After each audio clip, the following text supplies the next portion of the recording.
Lorsque ma fille m'a dit de trouver un autre endroit pour mourir, en me disant que j'étais désormais inutile, j'ai fait mes valises comme la mère obéissante que j'avais toujours été. 3 jours plus tard, j'étais assise dans le bureau d'un avocat, découvrant que mon prétendu mari aimant avait joué la plus longue partie d'échecs de l'histoire. Victoria allait apprendre que parfois, le pion devient la reine. Si vous regardez ceci, abonnez-vous et dites-moi d'où vous regardez. Laissez-moi vous raconter comment je suis passée de veuve sans abri à la femme tenant toutes les cartes. Parce que, chérie, cette histoire a plus de rebondissements qu'une usine de bretzel. Il y a 2 mois, j'étais Margaret Sullivan, épouse dévouée depuis 43 ans et mère d'une fille spectaculairement ingrate. Quand Robert est mort d'une crise cardiaque à 71 ans, j'ai cru que mon monde s'effondrait. Victoria a fondu sur moi dans mon chagrin, comme un vautour en vêtements de créateur, se lamentant sur combien cela devait être difficile pour moi. « Maman, tu ne peux pas gérer cette grande maison toute seule », avait-elle dit, la voix dégoulinante de fausse sollicitude. Les escaliers, l'entretien, tous ces souvenirs, ce n'est pas sain. J'aurais dû voir le calcul derrière son inquiétude. Victoria avait toujours été la préférée de Robert, sa petite princesse qui ne pouvait rien faire de mal. Quand elle a épousé cette banquier d'investissement, Kevin, et a commencé à avoir des petits-enfants, Robert les a tous chéris. Pendant ce temps, j'étais juste la femme qui cuisinait, nettoyait et faisait en sorte que tout fonctionne sans accroc.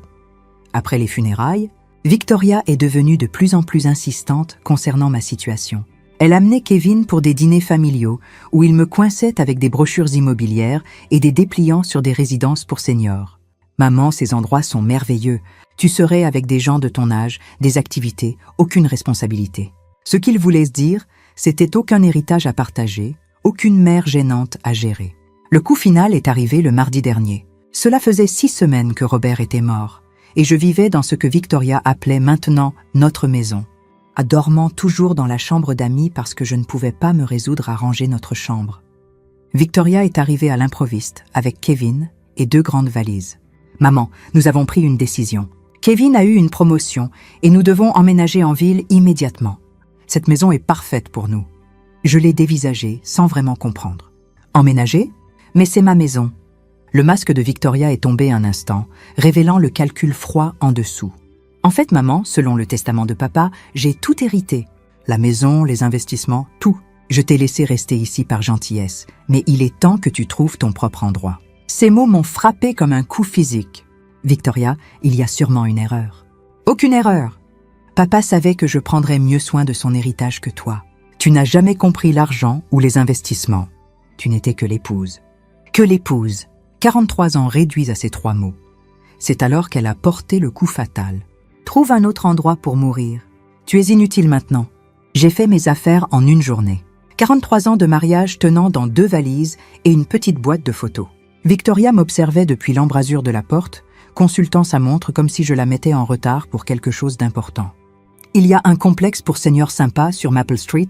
a-t-elle proposé avec l'enthousiasme de quelqu'un recommandant un bon restaurant. « Très abordable. Je suis sûre qu'ils ont des places. » Abordable. Ma fille héritait de 33 millions de dollars et me suggérait de m'installer dans ce qui était essentiellement un établissement pour personnes âgées démunies. Kevin a chargé mes valises dans leur BMW avec l'efficacité de quelqu'un qui se débarrassait d'ordures.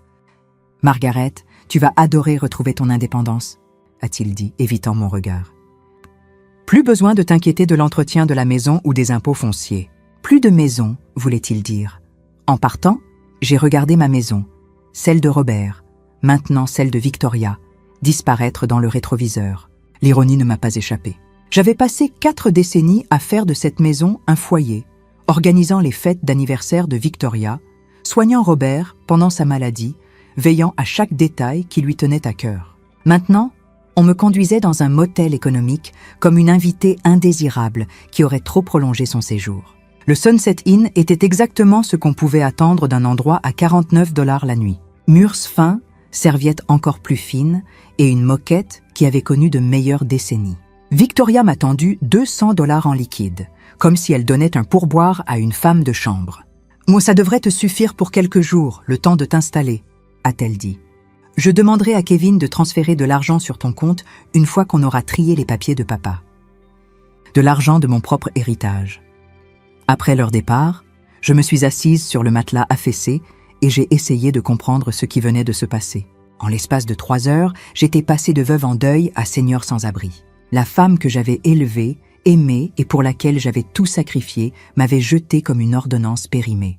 Mais alors que j'étais assise dans cette chambre de motel déprimante, quelque chose a commencé à me turlupiner. Robert avait toujours été méticuleux avec ses affaires, obsessionnellement organisé avec les documents importants. Il m'avait montré le testament des années auparavant, expliquant ses souhaits, s'assurant que je comprenais tout, et j'étais absolument certaine que ce n'était pas ce qu'il avait dit. Robert avait été bien des choses, traditionnelles, parfois têtu, parfois condescendant sur les questions d'argent, mais il n'était pas cruel. L'homme qui m'avait tenu la main pendant la mort de ma mère, qui m'avait surprise avec des fleurs à chaque anniversaire de mariage, n'aurait pas me laissé sans rien. Le lendemain matin, j'ai utilisé le Wi-Fi du motel pour chercher l'avocat de Robert, Harrison Fitzgerald, le même avocat qui s'était occupé de l'achat de notre maison et de diverses affaires au fil des ans. Son bureau était en centre-ville, à 20 minutes en bus, ce qui m'a coûté de l'argent précieux, mais cela me semblait nécessaire. Harrison Fitzgerald était un homme distingué dans la soixantaine, avec des yeux bienveillants derrière des lunettes à monture métallique. Quand sa secrétaire a annoncé que Madame Sullivan était là pour l'héritage de son mari, il a semblé sincèrement surpris. « Margaret, ma chère, je me demandais quand vous viendriez. J'ai essayé d'appeler chez vous plusieurs fois, mais Victoria a dit que vous voyagiez. »« Voyagiez ?» C'est ce que ma fille lui avait dit. « Monsieur Fitzgerald, je dois vous parler du testament de Robert. » Il a semblé perplexe. « Bien sûr. Victoria ne vous a pas donné votre copie ? Je lui ai donné l'original et plusieurs copies après la lecture. » Mon estomac s'est noué. « Il y a eu une lecture ? Margaret, vous étiez censée y être ? Victoria a dit que vous étiez trop bouleversée, qu'elle gérerait tout et s'assurerait que vous receviez votre héritage. » Le sang s'est retiré de mon visage alors que la réalité me frappait. « Monsieur Fitzgerald, on ne m'a jamais parlé d'une lecture. Victoria m'a dit qu'elle avait tout hérité. » L'expression de Harrison Fitzgerald est passée de la confusion à l'alarme. Il a attrapé un dossier épais, ses mouvements soudainement urgents. « Margaret, c'est impossible. Le testament de votre mari est très précis concernant votre héritage. » Il a sorti un document. J'ai reconnu la signature soignée de Robert au bas de la page, attestée et notariée. Mais alors que Harrison commençait à lire, j'ai réalisé que Victoria avait menti sur tout. Moi, Robert James Sullivan, étant sain d'esprit et de corps, lègue par la présente à ma bien-aimée épouse Margaret Ann Sullivan ce qui suit. Notre résidence principale au 847 Oakwood Drive, y compris tous les meubles et effets personnels. De plus, je lui lègue 70% de tous les actifs financiers, investissements et comptes, totalisant environ 23 millions de dollars. Ma tête s'est mise à tourner.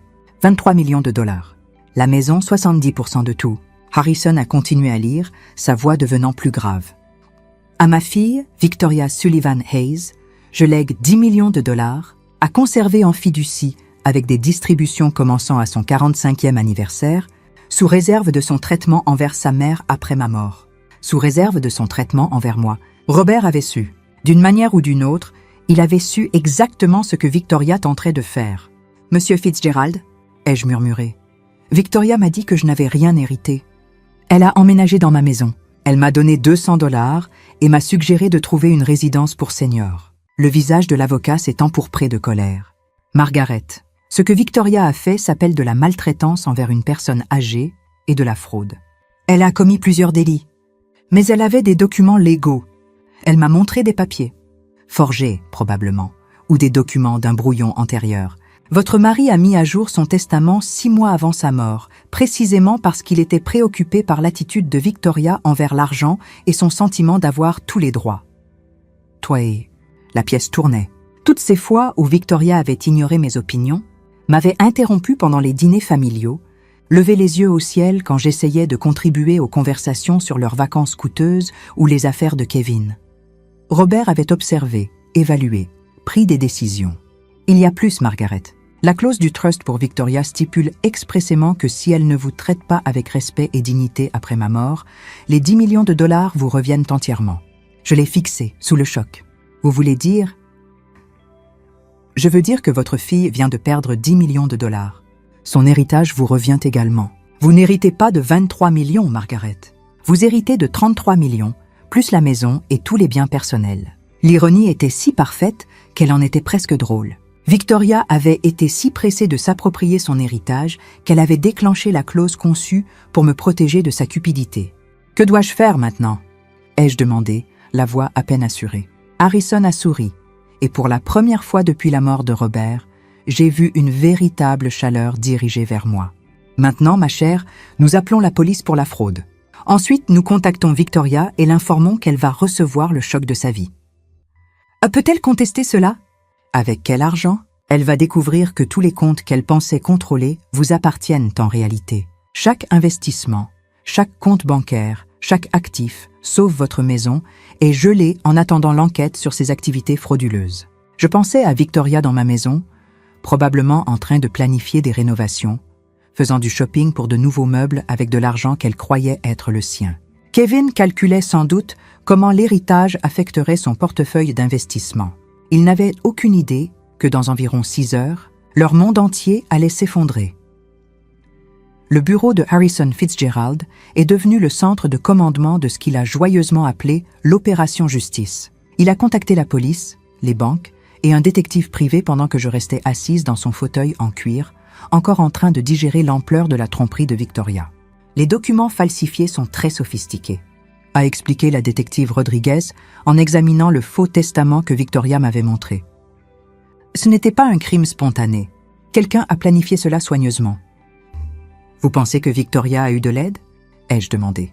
Presque certainement. Créer des faux légaux convaincants nécessite des connaissances spécifiques et des relations.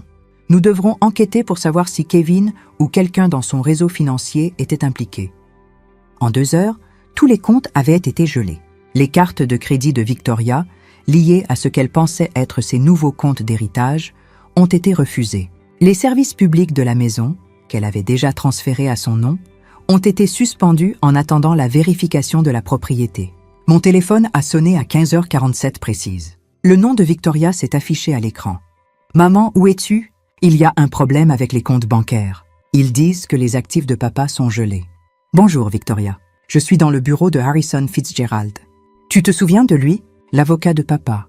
Celui qui a lu le vrai testament dans une pièce vide pendant que tu lui disais que je voyageais. » Silence, puis... « Maman, je ne sais pas ce que tu penses avoir découvert, mais... J'ai découvert que tu es une menteuse et une voleuse, ma chérie. J'ai aussi découvert que ton père était bien plus intelligent que nous deux ne le pensions. Tu ne comprends pas ? Je te protégeais de la complexité de gérer tout cet argent. Tu n'as jamais eu à t'occuper d'investissement. Oh, je comprends parfaitement.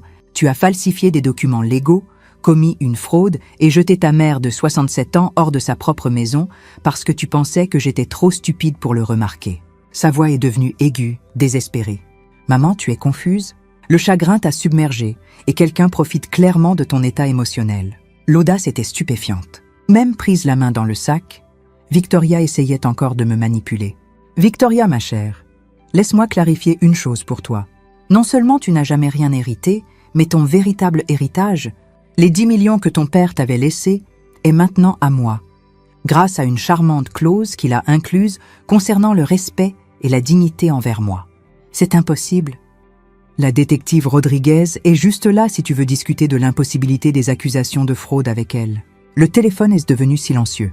Je pouvais presque entendre l'esprit de Victoria s'agiter, calculer, chercher une échappatoire. « Maman, s'il te plaît, pouvons-nous nous rencontrer quelque part et en parler raisonnablement ? Je suis sûre qu'on peut trouver une solution. » « Oh, nous nous rencontrerons bientôt au tribunal quand tu seras inculpé. Tu n'oserais pas porter plainte contre ta propre fille. » Quelque chose de froid et définitif s'est cristallisé dans ma poitrine. « Regarde-moi bien. » J'ai raccroché et regardé Harrison, qui rayonnait d'approbation. Combien de temps avant qu'elle ne soit arrêtée ? La détective Rodriguez a assez de preuves pour un mandat. Ils la récupéreront ce soir. Et Kevin, ses dossiers financiers sont sous assignation. S'il a participé à la création de ces documents, il sera aussi inculpé. Mon téléphone a vibré avec un message de Victoria. « Maman, s'il te plaît, ne fais pas ça. Pense aux petits-enfants. » Je l'ai montré à la détective Rodriguez, qui a souri d'un air sombre. Manipulation émotionnelle, un schéma comportemental classique pour ce type de crime. J'ai répondu, je pense à eux. Ne mérite-t-il pas de voir ce qui arrive quand on vole sa famille ? 20 minutes plus tard, Kevin a appelé. « Margaret, nous pouvons surely résoudre cela en privé. » Victoria a pris de mauvaises décisions, mais impliquer la police semble excessif. Kevin, as-tu aidé à falsifier ces documents? Ce n'est pas... Margaret, tu dois comprendre la pression que Victoria subissait. Elle s'inquiétait pour ton état mental, ta capacité à gérer de grosses sommes d'argent. Donc, c'est un oui. Ce n'était pas malveillant. Elle croyait sincèrement qu'elle te protégeait en me jetant hors de ma maison et en me disant de trouver un endroit pour mourir. Kevin, sais-tu? Kevin, voici ce qui va se passer. Vous allez tous les deux être arrêtés. Vous allez tous les deux faire face à des accusations fédérales de fraude. Et moi, je serai dans ma maison, à regarder tout cela se dérouler. Margaret, s'il te plaît, sois raisonnable. J'ai été raisonnable pendant 43 ans. Ça ne m'a pas vraiment réussi. La police a arrêté Victoria à 20h30 alors qu'elle dînait au Lernard, apparemment en train de célébrer son héritage avec Kevin et un autre couple. Selon la détective Rodriguez, elle a crié à propos d'une arrestation injustifiée et a exigé d'appeler son avocat, qui s'est avéré être un ami de golf de Kevin sans aucune expérience en droit pénal. Kevin a été arrêté à son bureau le lendemain matin. L'expert comptable légal a retracé les documents falsifiés jusqu'à une imprimerie utilisée par la société de Kevin pour créer des prospectus d'investissement frauduleux. Apparemment, mon gendre avait un curriculum criminel assez fourni, que Victoria ignorait ou choisissait d'ignorer. J'ai passé ma première nuit dans ma maison depuis 43 ans, dormant dans la chambre principale. Victoria avait déjà installé ses affaires dans l'espace, remplaçant l'organisation minutieuse de Robert par son chaos de vêtements de créateurs et de cosmétiques coûteux. J'ai tout emballé dans des sacs poubelles et les ai laissés sur le porche, qu'elle vienne les récupérer quand elle sortira sous caution.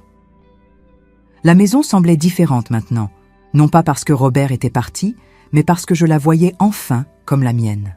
Pendant des décennies, je l'avais maintenue comme un sanctuaire pour Robert, conçu selon ses préférences, ses besoins, sa vision de notre mode de vie.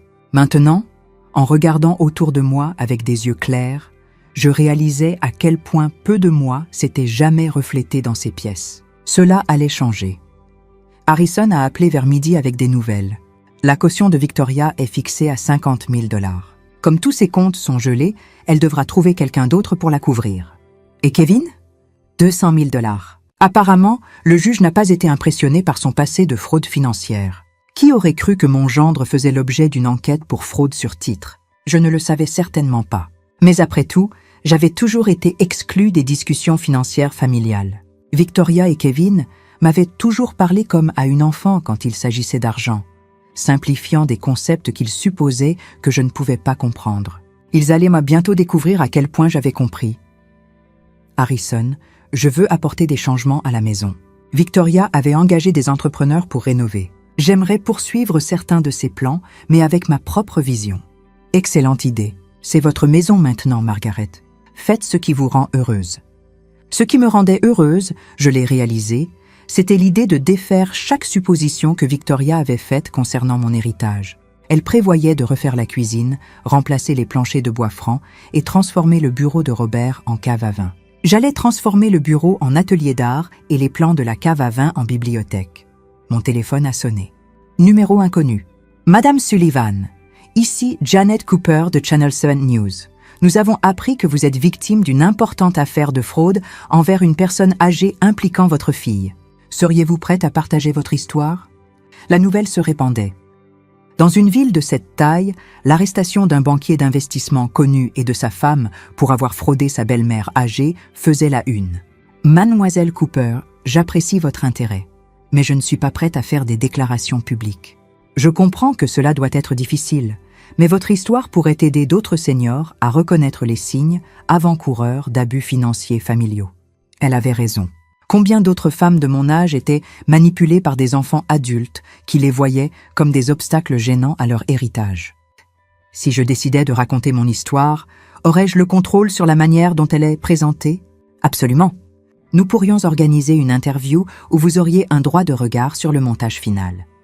J'ai pensé à Victoria, probablement assise dans une cellule de prison, croyant toujours que tout cela était un malentendu dont elle pourrait se sortir par son charme. Mademoiselle Cooper, je vous recontacterai. J'ai peut-être une sacrée histoire à raconter. Après avoir raccroché, je me suis versé un verre du vin coûteux que Kevin nous avait envoyé pour Noël. Du vin que je buvais maintenant dans ma propre maison, acheté avec mon propre argent, tout en réfléchissant à l'idée d'humilier publiquement ma fille à la télévision. La vie avait décidément pris un tournant intéressant. La sonnette a retenti à 7 rangs précises. Par la fenêtre, je pouvais voir Victoria sur mon porche, portant les vêtements de la veille et semblant avoir vieilli de 5 ans en une nuit.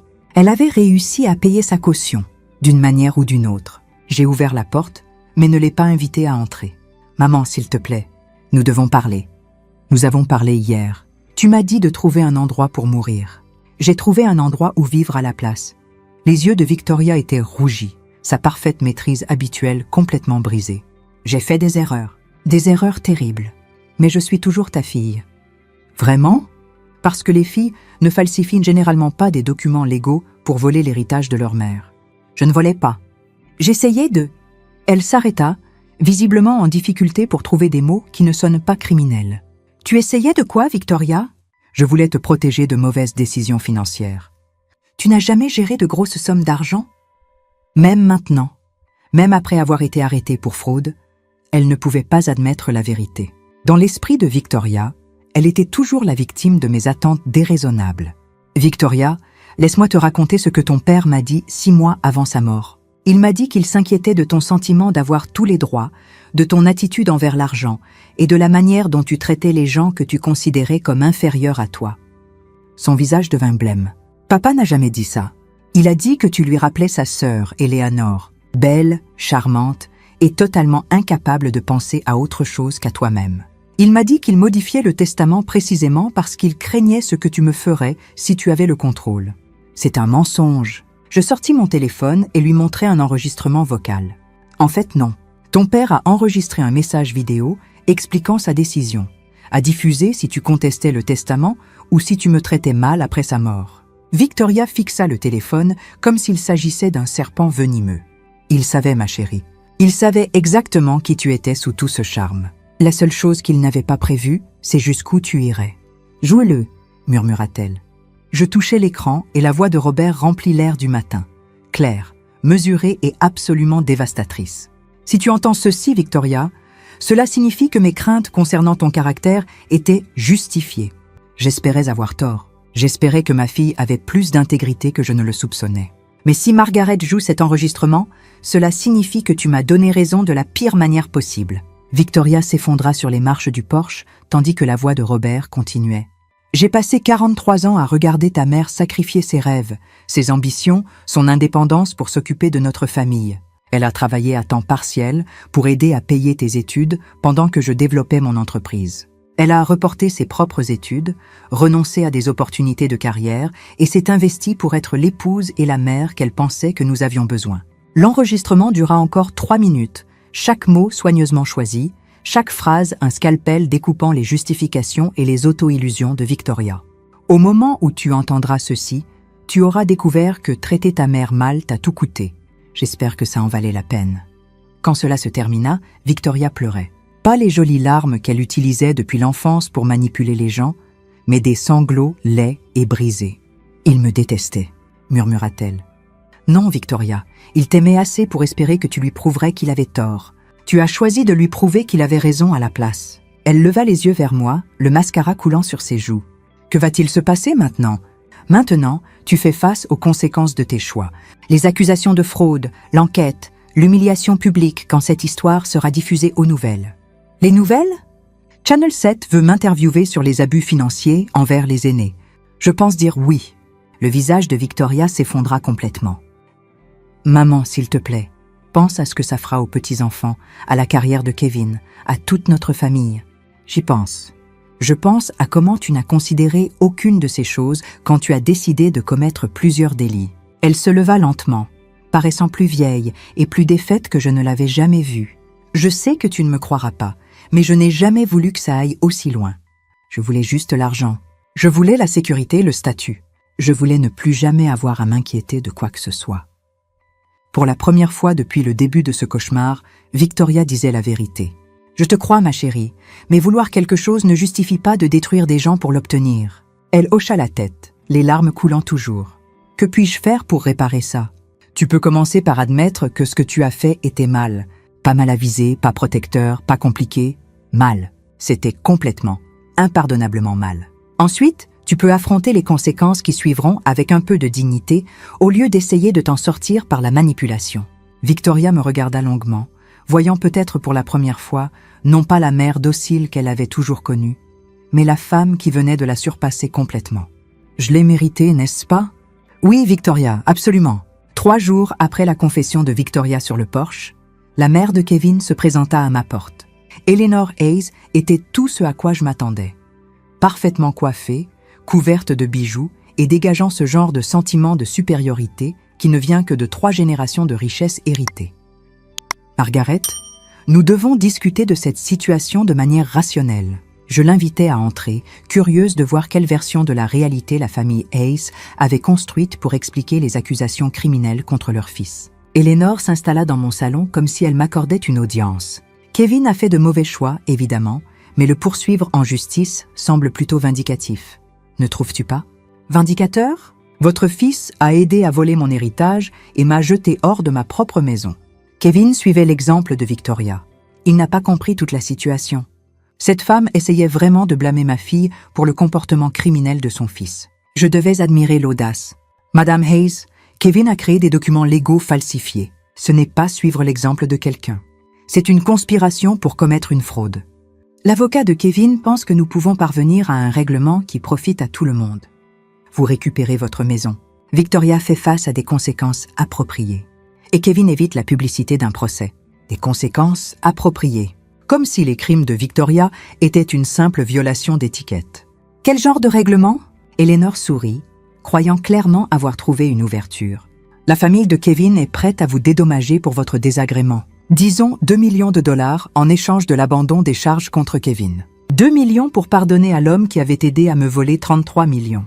Madame Hayes, votre fils a participé à un complot qui m'a coûté tout ce que je possédais. Vous pensez que 2 millions couvrent ça? Margaret, soyez réaliste. Kevin a une carrière, des enfants, une réputation à maintenir. L'envoyer en prison ne sert personne. Ça sert la justice. La façade polie d'Eleanor se fissura légèrement. La justice? Vous détruisez plusieurs familles pour de l'argent que vous n'auriez de toute façon jamais su gérer. Voilà. La même attitude condescendante qui avait empoisonné ma relation avec Victoria. Dans leur monde, j'étais juste l'aide qui s'était rebellée. Madame Hayes, je pense que nous en avons terminé ici. Margaret, s'il vous plaît, réfléchissez-y. 5 millions, offre finale. 5 millions pour laisser Kevin s'en tirer librement. Le montant était stupéfiant, mais le principe était non négociable. Ma réponse est non. Eleanor se leva, sa maîtrise totalement restaurée. Très bien, mais vous devriez savoir que l'équipe juridique de Kevin a trouvé des informations intéressantes sur les pratiques commerciales de votre mari. Ce serait dommage si cela devenait public pendant le procès. La menace était claire, mais je ne ressentais aucune peur, seulement de la curiosité. Quel genre d'information? Le genre qui pourrait vous faire reconsidérer qui était le vrai criminel dans cette situation. Après son départ, j'appelai immédiatement Harrison. Margaret, quoi qu'ils pensent avoir trouvé, ça ne change pas les faits des crimes de Victoria et Kevin. Mais cela pourrait-il affecter l'affaire? Potentiellement, s'ils parviennent à semer assez de doutes sur le caractère ou les pratiques commerciales de Robert, cela pourrait influencer un jury. Je pensais à Robert, à notre mariage, à tous les secrets qui pourraient être enfouis dans 43 ans de vie commune. Harrison, je veux tout savoir sur les affaires de Robert. Chaque transaction, chaque partenariat, chaque irrégularité potentielle. Margaret, êtes-vous sûre? Parfois, le passé est mieux laissé tranquille. La famille Hayes menace de traîner la mémoire de Robert dans la boue pour protéger leur fils criminel. Je préférerais connaître la vérité d'abord. Ce soir-là, je m'assis dans le bureau de Robert, désormais le mien, et commençai à examiner ses dossiers systématiquement. Robert avait été méticuleusement organisé, chaque document daté et classé. Mais en creusant plus profondément dans ses registres commerciaux, je commençais à trouver des choses qui ne semblaient pas tout à fait cohérentes. Des paiements à des sociétés écrans, des frais de conseil qui semblaient excessifs, des partenariats avec des entreprises qui semblaient n'exister que sur papier. À minuit, j'avais découvert quelque chose qui changea tout ce que je pensais savoir sur mon mari. L'enquêtrice privée recommandée par Harrison, Carol Chen, était une femme perspicace spécialisée dans les crimes financiers. Elle passa 6 heures dans le bureau de Robert, à photographier des documents et à construire ce qu'elle appelait le véritable tableau de l'empire commercial de mon mari. Madame Sullivan, votre mari dirigeait une opération sophistiquée de blanchiment d'argent à travers sa société de conseil. Nous parlons de millions de dollars en transactions illégales au cours de la dernière décennie. La révélation me frappa comme un coup physique. C'est impossible. Robert était l'homme le plus honnête que je connaissais. Je suis désolée, mais les preuves sont accablantes. Il blanchissait de l'argent pour des familles criminelles, organisées en utilisant son entreprise légitime comme couverture. Je fixais les documents éparpillés sur le bureau de Robert. Des factures pour des services jamais rendus. Des contrats de conseil avec des entreprises qui n'existaient pas. Des calendriers de paiement correspondant à des activités criminelles connues. Depuis combien de temps cela dure-t-il? D'après ces dossiers, au moins 12 ans, probablement plus. 12 ans. Pendant que je planifiais des dîners et assistais à des galas de charité, mon mari facilitait des entreprises criminelles. Madame Sullivan, il y a plus. Les 10 millions de dollars que Robert a laissés à Victoria proviennent directement de fonds blanchis. Si le FBI découvre cela, ils saisiront tout comme produit d'activité criminelle. La pièce se mit à tourner. Tout, la maison, les investissements, tout. À moins que quoi? Carole sembla mal à l'aise. À moins que l'équipe juridique de Victoria et Kevin ne soit déjà au courant et ne prévoit d'utiliser cela comme levier. S'ils informent le FBI des crimes de votre mari, ils pourraient négocier l'immunité en échange de leur coopération.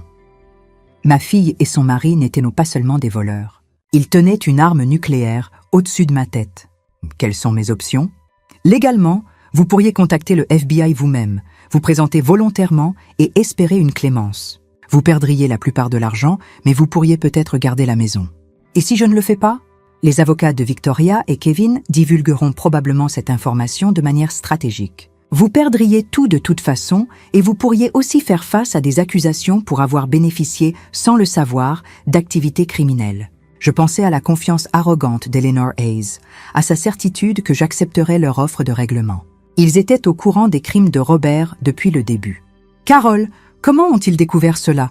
Kevin est banquier d'investissement. Il aurait reconnu les schémas dans les dossiers financiers de votre mari. La question est, que compte-t-il faire de cette information? Mon téléphone sonna. Le numéro de Victoria. Maman, nous devons nous rencontrer ce soir. Il y a des choses que tu dois savoir sur papa qui changent tout. Je sais déjà, Victoria. Silence. Tu sais quoi? Je sais pour le blanchiment d'argent. Je sais pour les connexions criminelles. Je sais que tout ce que ton père nous a laissé est entaché. Maman, écoute-moi attentivement. Les avocats de Kevin ont été en contact avec le FBI. Ils sont prêts à nous laisser renégocier notre situation. Quel genre de renégociation? Kevin obtient l'immunité en échange des informations sur le réseau criminel de papa. Tu gardes 5 millions et la maison. Le reste va au gouvernement. Et toi? Les accusations de fraude disparaissent. Nous sortons tous de ce pétrin. C'était brillant, d'une manière sociopathe. Victoria avait transformé ma victoire morale en son avantage stratégique. Victoria, tu me demandes de t'aider à profiter de tes crimes en exploitant ceux de papa. Je te demande d'être pragmatique. L'alternative, c'est de tout perdre et potentiellement faire face à des accusations toi-même. Je regardais autour du bureau de Robert, le voyant clairement pour la première fois. Le mobilier coûteux, les livres rares, la collection d'art, tout acheté avec de l'argent sale. J'ai besoin de temps pour réfléchir. Maman, la réunion avec le FBI est demain matin. L'avocat de Kevin a besoin d'une réponse ce soir. Après avoir raccroché, je restais assise dans l'obscurité du bureau de Robert, entourée des preuves de sa double vie. 43 ans de mariage avec un étranger, une fille qui avait hérité de bien plus que de l'argent de son père. Elle avait hérité de son talent pour la tromperie, mais elle avait commis une erreur cruciale. Elle avait sous-estimé qui j'étais quand j'avais le dos au mur. Je pris le téléphone et composai le numéro de Carole Chen. « Carole, à quelle vitesse pouvez-vous m'obtenir une réunion avec le FBI? J'ai une histoire à leur raconter et je pense qu'ils vont la trouver très intéressante. » L'agente du FBI Sarah Martinez ressemblait exactement à ce qu'un casting central commanderait pour une enquêtrice fédérale. Sérieuse, intelligente et totalement insensible au charme. Elle était assise en face de moi dans la salle de conférence de Harrison, enregistrant notre conversation et prenant des notes avec une précision mécanique. « Madame Sullivan, vous comprenez qu'en vous présentant volontairement, vous admettez potentiellement avoir bénéficié de produits criminels? Je comprends, mais je préférerais vous dire la vérité plutôt que de laisser ma fille et son mari manipuler cette situation à leur avantage. » Je dévoilais tout, les affaires cachées de Robert, le stratagème de fraude de Victoria, les faux de Kevin et la tentative d'extorsion déguisée en offre de règlement. Votre fille croit qu'elle peut échanger des informations sur les crimes de votre mari contre une immunité pour ses propres accusations. C'est exactement ce qu'elle croit, et elle pense que je vais coopérer parce que j'ai peur de tout perdre. L'agente Martinez sourit pour la première fois. « Avez-vous peur, Madame Sullivan ?» Agente Martinez, il y a 2 semaines, j'étais une veuve en deuil dormant dans un motel économique. Aujourd'hui, je suis ici à confesser volontairement à des agents fédéraux l'entreprise criminelle de mon mari décédé. La peur n'est plus mon émotion principale. Qu'est-ce que c'est ? Une colère pure et cristallisée d'avoir été manipulée par des gens qui ont sous-estimé mon intelligence pendant des décennies. Le sourire de l'agente Martinez s'élargit. « Madame Sullivan, seriez-vous prête à porter un micro ?» 3 heures plus tard, j'étais assise dans mon salon avec un dispositif d'enregistrement fixé sur ma poitrine, attendant l'arrivée de Victoria et Kevin pour ce qu'ils pensaient être une réunion de capitulation. Ils frappèrent à 20 heures précises, tous deux habillés comme s'ils assistaient à un dîner d'affaires. Kevin portait une mallette contenant probablement des accords d'immunité et des documents de règlement. « Maman, tu as l'air en meilleure forme que depuis des semaines ?» a dit Victoria en m'embrassant sur la joue, comme si rien ne s'était passé. « Je me sens mieux. » La clarté a cet effet. Kevin ouvrit sa mallette avec l'efficacité de quelqu'un qui avait déjà mené ce genre de négociation. « Margaret, nos avocats ont structuré cela de manière très avantageuse pour vous. Vous conservez la maison, 5 millions d'actifs propres et une immunité complète pour toute accusation liée aux activités de Robert. » Actifs propres, c'est une expression intéressante. Victoria lança un regard d'avertissement à Kevin. « Maman, l'important, c'est que nous sommes tous protégés. Le passé reste enfoui et nous allons tous de l'avant. Et les 33 millions que Robert m'a réellement laissés, maman, cet argent est entaché. Il ne peut pas être séparé des activités criminelles de papa.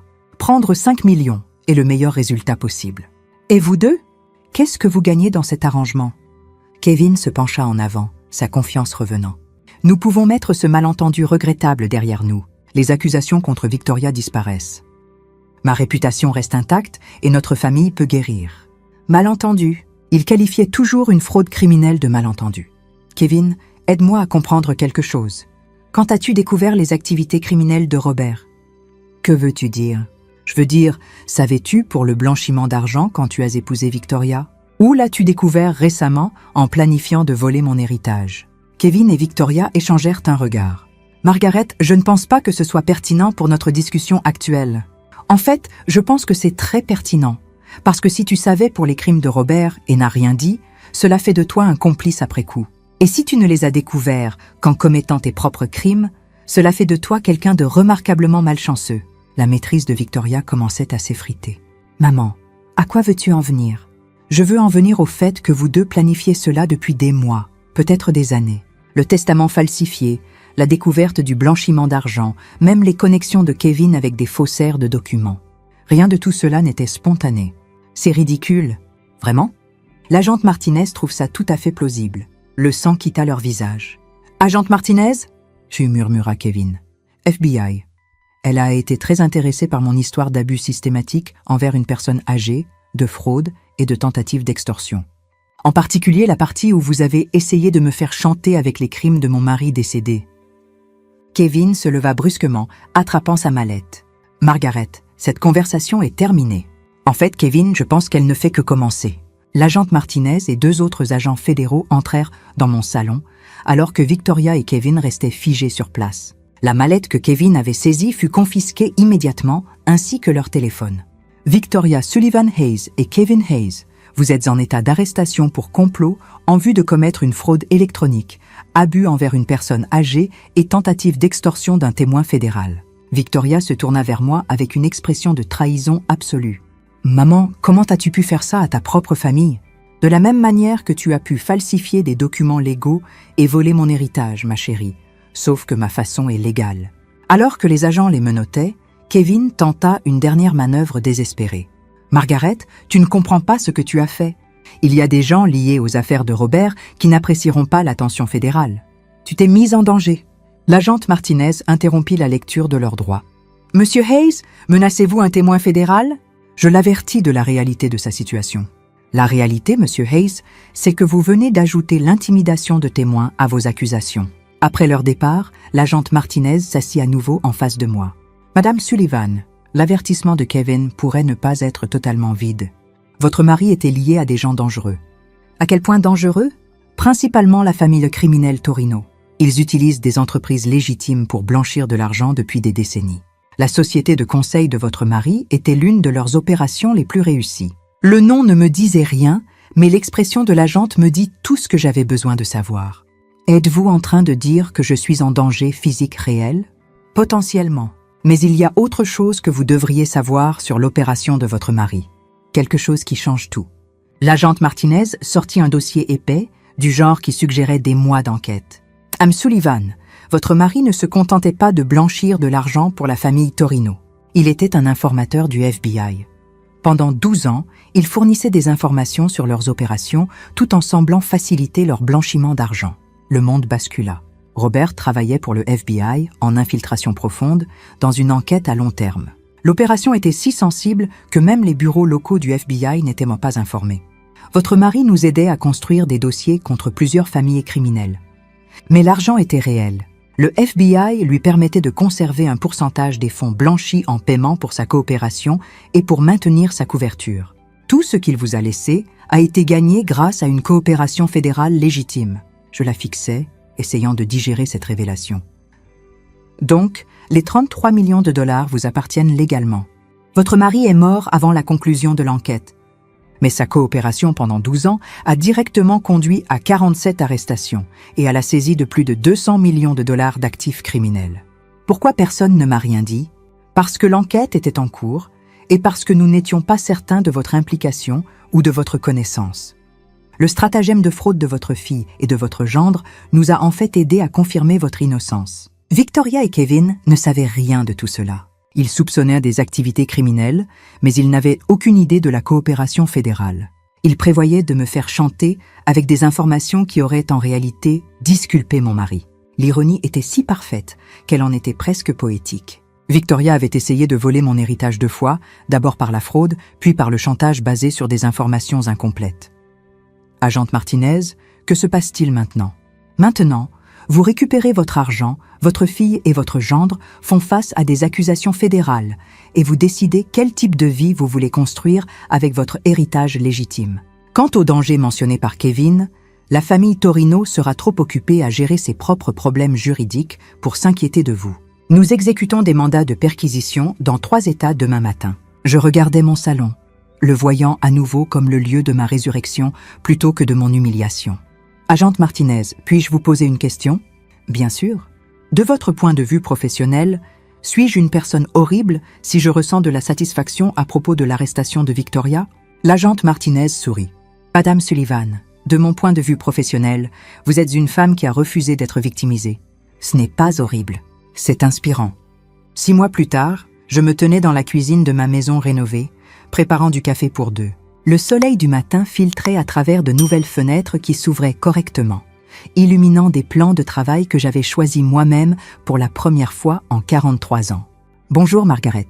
L'adresse Sarah Chen, la sœur de Carole et ma nouvelle conseillère financière, apparut dans l'embrasure de la porte, portant un épais dossier de rapport d'investissement.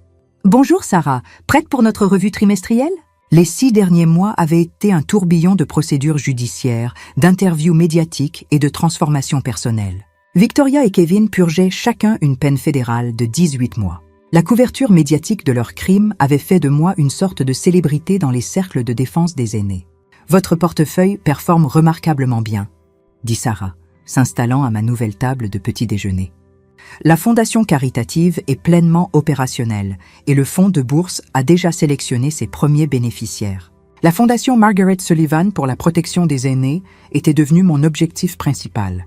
En utilisant 15 millions de dollars de mon héritage, nous financions une aide juridique pour les aînés confrontés à des abus financiers familiaux et soutenions des changements législatifs pour renforcer les lois de protection des aînés.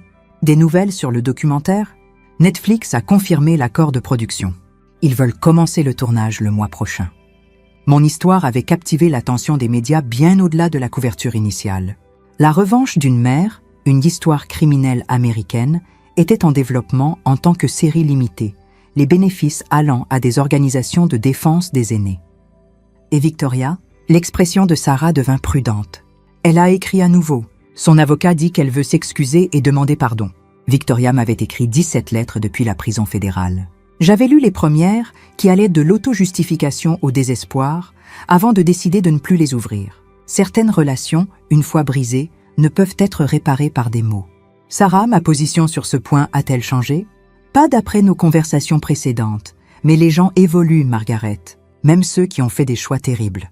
Je pensais à la femme que j'étais il y a 6 mois, en deuil, dépendante, prête à accepter les miettes de dignité que ma famille m'offrait. Cette femme aurait peut-être ressenti l'obligation de pardonner à Victoria, de reconstruire une relation basée sur la culpabilité et la tradition, mais cette femme n'existait plus.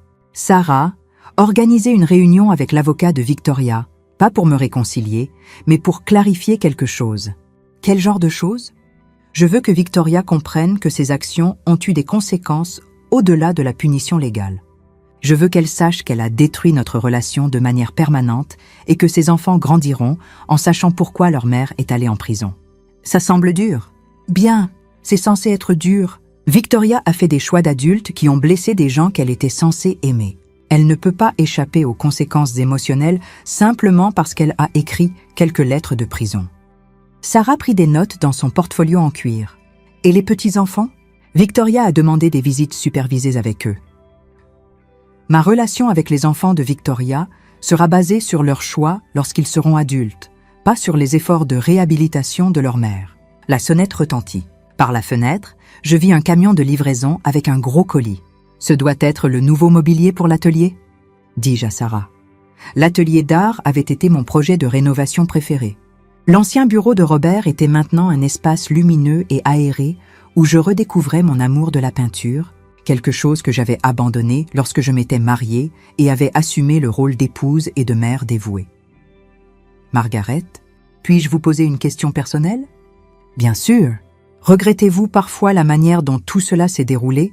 Les peines de prison, la tension médiatique, l'éloignement familial permanent? Je réfléchis à la question tout en signant pour la livraison.